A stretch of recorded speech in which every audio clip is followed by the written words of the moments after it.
Hello दोस्तों, मैं विकास maths classes से। दोस्तों हम लोग जो बात कर रहे थे वो बात कर रहे थे रिमाइंडर थ्योरम को लेकर के। हम लोग दो वीडियो रिमाइंडर थ्योरम की डाल चुके हैं। तो हम लोग दो रिमाइंडर थ्योरम की वीडियो डाल चुके हैं। आप कृपया करके उन्हें पहले देख लीजिए। जिस स्टूडेंट ने वो वीडियो नहीं देखी है, ये अब समझ में नहीं आएगा, तो पहले आप लोग को उससे जुड़ना पड़ेगा। उसके बाद चलिए पार्ट 3 की बात करते हैं। आज हम लोग की बात करेंगे लास्ट 2 डिजिट की बात करेंगे। दोस्तों हमारी जो बातें होंगी लास्ट 2 डिजिट्स की बातें होंगी, तो हम आगे बात कर लेते हैं। ठीक है, लास्ट 2 डिजिट्स के बारे में बात होंगी। तो पहले इसके लिए कंसेप्ट समझ लेते हैं, लास्ट 2 डिजिट्स कैसे निकलेगा। तो आप पहले से समझिए कि किसी भी चीज का रेशनलाइज मेथड, रेशनलाइज मेथड के बारे में हम लोग समझते हैं कि रेशनलाइज मेथड होता क्या है। ठीक है, तो आप ऐसा समझो इस रेशनलाइज मेथड को कि अगर जैसे मैं आपसे बात करूं 6/4/6 की, ठीक है, 4/6 के बारे में बात करूं आपसे, या मैं ऐसे करूं आपसे 12/15 16/20। ओके, तो नॉर्मली वे में अगर हम यहाँ से रिमाइंडर निकालें तो यहाँ देख पाएंगे 4 से बड़ा छोटा नंबर जो 6 से पूरा पूरा कटे क्या होगा, 0। तो हम लोग कह सकते हैं कि एक रिमाइंडर कितना होने वाला है, +4 होने वाला है। 6 से जस्ट अगला नंबर जो 6 से पूरा पूरा कटे, 4 से जस्ट अगला नंबर जो 6 से पूरा पूरा कटे कितना होगा, 6। तो आप कह सकते हैं -2। ये सारी चीज मैं फर्स्ट और सेकंड वीडियो बता चुका हूँ। अब आगे बढ़ रहे हैं तो यहाँ देख पाएंगे एक तो रिमाइंडर +12 होगा, एक रिमाइंडर कितना हो जाएगा माइनस। अब इतना तो समझ में आने लगा होगा ना, क्योंकि वीडियो आप देख पा रहे हैं, फर्स्ट और सेकंड वीडियो देख पाए। तो यहाँ से कितना होगा, +16 होगा और कितना होगा -4। चलिए अब एक बात सोचिए, यहाँ से रिमाइंडर हम लोग निकाल पा रहे हैं। अगर इसी वैल्यू को मैं आपसे ऐसे करूं कि 4/6 है, ठीक है, 4/6 है। अगर मैं इस नंबर को, आप खुद से सोचो, इस नंबर को मैं 2 से रेशनलाइज कर दूं, 2 से रेशनलाइज करने के बाद में मैंने इस नंबर को 2 से रेशनलाइज किया, तो इसका मतलब हो गया 2/3। 2 कितना हो गया 3। अब मैंने यहाँ से रिमाइंडर चेक किया तो सर बताया +2 और यहाँ कितना बताया -1। तो आप खुद से सोचिए। अच्छा एक बात बताइए, किसी भी नंबर को रेशनलाइज करने से उसका वैल्यू तो चेंज नहीं होता है, लेकिन जरा आप खुद से देखिए कि यहाँ पर रिमाइंडर चेंज हो रहा है। जो रिमाइंडर +4 था वो +2 हो गया, जो रिमाइंडर -2 था वो कितना -1 हो गया। मींस टू, अगर मैं आपसे बात करूं, ratio will be change but quantity no be change.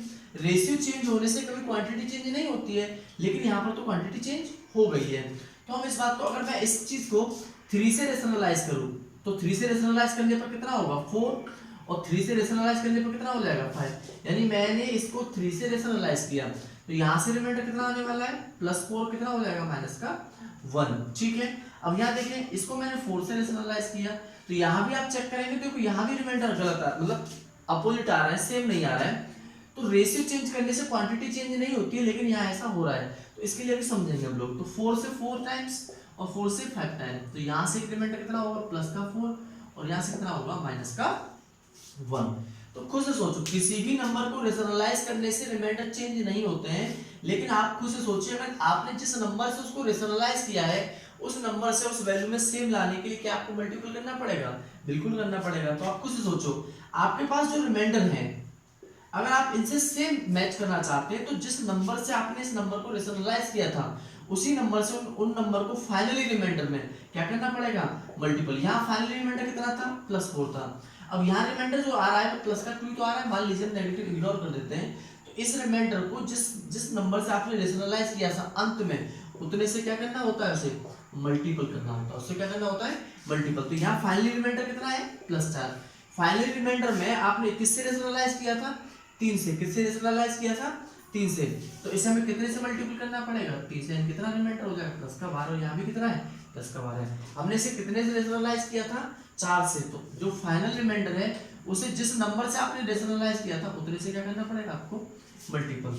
तो दोस्तों हम अपनी सुविधा के लिए किसी भी नंबर को रेशनलाइज कर सकते हैं। और अगर मान लीजिए, ऐसा क्यों कर रहे हैं, क्योंकि हमें पता है कि अगर जैसे मैं आपसे बात करूं, खुद से सोचो, अगर जैसे मैंने कहा 25/100 है, ठीक है, तो आपको पता है कि सर इसका एक रिमाइंडर प्लस का 25 आएगा, एक रिमाइंडर -75 आएगा। ठीक है, अगर इसी नंबर को मैं 25 से रेशनलाइज करके 1/4 लिखूं तो +1 और -3 मेरे पास छोटे रिमाइंडर आएंगे नहीं आएंगे, हालांकि आंसर सेम आएंगे, लेकिन रेशनलाइज करने से क्या होगा, जो कैलकुलेशन टफ थी वो इजी हो जाएगी। क्या हो जाएगी? इजी हो जाएगी। चलिए अब लास्ट टू डिजिट का कंसेप्ट, पहले तो आपने एक कंसेप्ट समझा कि हम किसी भी नंबर को अपनी सुविधा अनुसार रेशनलाइज कर सकते हैं, लेकिन रेशनलाइज करने के बाद में जिस नंबर से आपने उस नंबर को रेशनलाइज किया है उस नंबर से फाइनल रिमाइंडर में उतने से क्या करना पड़ेगा? मल्टीपल करना पड़ेगा, अदरवाइज आपका आंसर कैसा हो जाएगा? गलत हो जाएगा। चलिए अब लास्ट रूट्स के बारे में बात करें तो देखो पहले मैं यूनिट डिजिट से बात करता हूँ। जैसे मैंने कहा 53 में 53 का यूनिट डिजिट कितना है? 3। यूनिट डिजिट बोले तो इकाई अंक कितना है? इकाई दहाई आप ऐसे तो पढ़ते हैं, इकाई दहाई सैकड़ा ऐसे तो पढ़ते हैं, लेकिन अगर हम यहाँ सही मायने में देखो तो इकाई अंक क्या है? 3। लेकिन हम रिमाइंडर थ्योरम के अकॉर्डिंग यूनिट डिजिट निकालना चाहते हैं तो आप खुद सोचो, अगर मैं इसमें 10 से भाग दूं तो 10 पंजे 50, रिमाइंडर कितना है? 3। क्या रिमाइंडर वही है जो इकाई अंक था? बिल्कुल। जैसे मैंने कहा 63 या 64 ले लेते हैं, मैंने कहा 10 से डिवाइड करो तो 60 तो कितना रिमाइंडर, यानी जो यूनिट डिजिट है उसी के बराबर रिमाइंडर आ रहा है। तो अगर किसी नंबर का आपको यूनिट डिजिट निकालना है तो कितने से भाग देना होगा?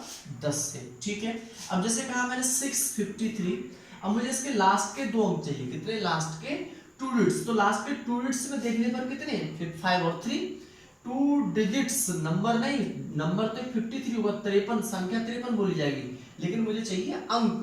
तो देखो उससे सोचो, मैं इसमें 100 से भाग दूं तो कितने टाइम्स आएगा? 6 टाइम। तो कितना हो जाएगा? 600। तो कितना बचा? 53। कितना बचा? 53। तो क्या लास्ट के 2 अंक वही बच रहा है रिमाइंडर में जो संख्या में थे? बिल्कुल है, लास्ट के रूट वही है। जैसे मैंने कहा था 666 डिवाइड बाई, आप खुद से सोचो कितने से भाग लगाएंगे? 100 से।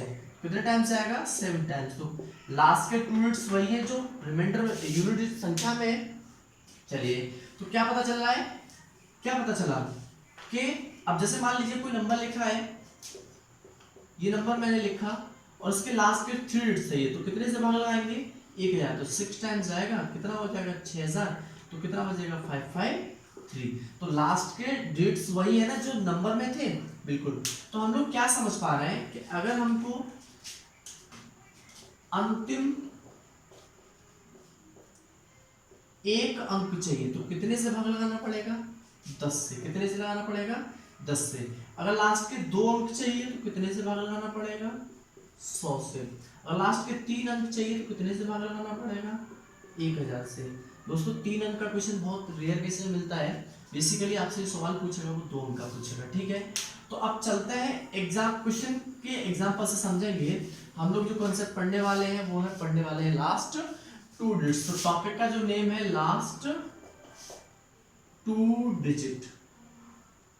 ठीक है, लास्ट 2 डिजिट। ठीक है, तो अब क्वेश्चंस लेते हैं, उसके बाद आपसे बातें होंगी। ठीक है, तो क्वेश्चंस देखने से पहले सबसे पहले जैसे मैं बता देता हूँ, बोर्ड छोटा है दोस्तों। जैसे मैंने कहा 23 इंटू 1399, ठीक है, इंटू 497 इंटू 73 इंटू 96 के गुणनफल में अंतिम 2 अंक क्या होंगे? आपसे ये प्रोडक्ट दे रखा है और इसके गुणनफल में अंतिम 2 अंक क्या होंगे। तो मैंने अभी थोड़ी देर पहले आपको समझाया था कि अगर लास्ट के 2 अंक चाहिए, आप लोगों को लास्ट के 2 अंक चाहिए, तो खुद से सोचो। आपको मैंने अभी समझाया था कि लास्ट के 2 अंक चाहिए तो हमेशा किसी भी नंबर में कितने से भाग लगाते हैं? 100 से। तो यहाँ से सॉल्यूशन स्टार्ट हो गया। आपको सिर्फ एग्जाम में इतना लिखा हुआ होगा कि गुणनफल में लास्ट के 2 अंक बताइए, तो आपके दिमाग में जस्ट होना चाहिए कि लास्ट के 2 अंक 100 से भाग देने के बाद आते हैं। अब खुद से सोचिए, अगर मैं 100 से यहाँ डिवाइड देता हूँ, यहाँ डिवाइड करता हूँ, तो प्लस का 23 बचेगा रिमाइंडर, और बचेगा आपका 70 कितना हो जाएगा? 77 हो जाएगा। तो खुद से सोचो, दोनों ही रिमाइंडर बड़े हैं। तो मैंने थोड़ी देर पहले आपसे कहा था, आप अपनी सुविधा के लिए अगर ऐसा हो रहा है तो ये श्योर होगा कि कोई ना कोई नंबर इसको रेशनलाइज कर रहा होगा। तो यहाँ से देखेंगे, यहाँ देखेंगे, यहाँ देखेंगे, यहाँ देखेंगे, तो मुझे दिख रहा है कि अगर मैं 400 और 96 की बात करूँ तो 4 से ये 24 5 टाइम्स कटेगा और ये 24 टाइम, यानी मैंने इसको अपनी सुविधा के लिए 4 से रेशनलाइज कर लिया। अब जरा देखेंगे 25 से 25 आप कितना रिमाइंडर होगा? माइनस का 2। मैंने अभी थोड़ी देर पहले बताया था 13000 पूरा कटेगा, 900 पूरा कटेगा, 25 चौका 100 कितना होगा? माइनस का 1। 25 चौका 100 कितना होगा? माइनस का 3। 25 3 75 कितना होगा? प्लस का 2। सॉरी माइनस का 2, और 25 में 25 का कितना हो जाएगा माइनस का 1। ठीक है, अब कुछ सोचिए साइन किसका है माइनस का, तो minus into minus plus, plus into minus minus, minus into minus plus और माइनस। एक बार और अरेंज कर लेते हैं और एक बार ये भी चेक कर सकते हैं। देखिए माइनस चेक करने का एक तरीका है, अगर इवन टाइम है तो प्लस का आएगा, अगर ऑड टाइम है तो नेगेटिव आएगा। 1 2 3 4 5, 5 ऑड है तो कैसा आएगा माइनस का आएगा, आप ऐसे भी कर सकते हैं। ठीक है, चलिए तो 2 1 जा 2 6 12 and 12, so I will get 12। और अभी थोड़ी देर पहले बताया था मैंने कि रिमाइंडर कभी नेगेटिव नहीं होता है, तो नेगेटिव को पॉजिटिव बनाने के लिए क्या करते थे, बेस वैल्यू में से उसको लेस कर देते। तो 25 माइनस 12 का मतलब कितना हो जाएगा 13। और अभी मैंने कहा था जो फाइनल रिमाइंडर होगा, आप फाइनल रिमाइंडर देने से पहले ये जरूर देख लीजिएगा कि मैंने ये नंबर किससे रेशनलाइज किया था। तो ये आपने किससे रेशनलाइज किया दोस्तों, 4 से। तो 4 से मल्टीपल जरूर करेंगे तो 52। तो लास्ट के दो अंक जो होंगे वो होंगे 5 और 2। इस सवाल का ये आंसर होगा। ठीक है, चलिए तो उम्मीद करता हूँ आपको समझ में आया हो। एक एग्जांपल और लेते हैं, उससे क्लियर हो जाएगा। ठीक है, चलिए दोस्तों एक एग्जांपल और लेते हैं। जैसे मैंने कहा आपसे 39 55 57 24 13 72 एंड 9 8 7 1 के गुणनफल में लास्ट टू डिजिट्स बताने हैं। तो अभी मैंने बताया था हम लोग कितने से भाग लगाना पड़ेगा, 100 से। कितने से भाग लगाना पड़ेगा दोस्तों, 100 से। ये सॉल्यूशन स्टार्ट हो गया यहाँ से, कितने से भाग लगाना पड़ेगा, 100 से। तो खुद से सोचो अगर मैं 100 से यहाँ भाग दूंगा तो रिमाइंडर बहुत बड़ा आ रहा है, तो रिमाइंडर बड़ा आते ही दिमाग में आना चाहिए कि यार कहीं ऐसा तो नहीं कि रेशनलाइज हो रहा हो। तो खुद से सोचो, आपको कहीं लग रहा है इस तरह करने का, बिल्कुल। अगर मैं से 5 से काटूंगा तो कितनी बार होगा, 20 बार। 5 से काटूंगा तो कितनी बार हो जाएगा, 11 बार। 5 से रेशनलाइज कर लिया। अब मैं फिर दे रहा हूँ तो 20 दूनी 40 माइनस 1। 20 से यहाँ भाग करा तो या तो प्लस 11 कर लीजिए या माइनस 9, तो दोनों बड़े रिमाइंडर है। तो दिमाग में एक और होना चाहिए कि यार अगेन तो नहीं कहीं रेशनलाइज हो रहा, बिल्कुल हो रहा है। आप जरा गौर से देखिए, 4 5 जा और 4 6 जा, तो मैंने इसको फाइनली 20 से रेशनलाइज कर दिया। आप जरा देखना, 5 8 40 minus 1, 5 2 10 plus 1, 11 5 55 plus 2, 5 5 plus 1, 14 5 70 plus 2, 14 5 70 plus 1। तो खुद से सोचिएगा कि अब जरा देखिए साइन किसका है, मल्टीपल का। तो ऑड टाइम है, एक ही बार है, तो साइन किसका आने वाला है, माइनस का आने वाला है। किसका आने वाला है, माइनस का। अब जरा देखिए 1 into 1 1 2 एंड 2 कितना हो जाएगा यहाँ, 7। देखिए अगर मैं 5 का बाद तो 1 1 जा 1, 1 2 जा 2, 2 1 जा 2, 2 2 जा 4 और 4 1 जा 4। तो कितना आने वाला है, माइनस का 4 आने वाला है। कितना आने वाला है, माइनस का 4 डिवाइड बाई कितना था 5। मैंने अभी बताया था कभी रिमाइंडर नेगेटिव हो सकता है, नहीं हो सकता। तो 5 - 1 कितना हो जाएगा, 5 - 4 कितना हो जाएगा, प्लस का 1। प्लस का कितना हो जाएगा 1। अब मैंने आपको थोड़ी देर पहले बताया था कि रिमाइंडर कभी भी जब आप फाइनल आंसर दे रहे हैं तो आप लोगों को आंसर जो देने से पहले ये देख लेना होगा कि कहीं ऐसा तो नहीं हमने इसमें इसको रेशनलाइज किया। तो रेशनलाइज कितने से किया था, 20 से। तो लास्ट में आपको कितने से मल्टीपल करना पड़ेगा, 20 से। तो 20 हो गया, इसका मतलब हो गया लास्ट 2 और 0। इसका जो सवाल का आंसर होगा कितना होगा, 2 और 0। तो उम्मीद करता हूँ दोस्तों आपको लास्ट मिनट समझ में आया होगा। नेक्स्ट वीडियो के लिए आप रेडी रहेंगे। थैंक यू, आज के लिए इतना ही।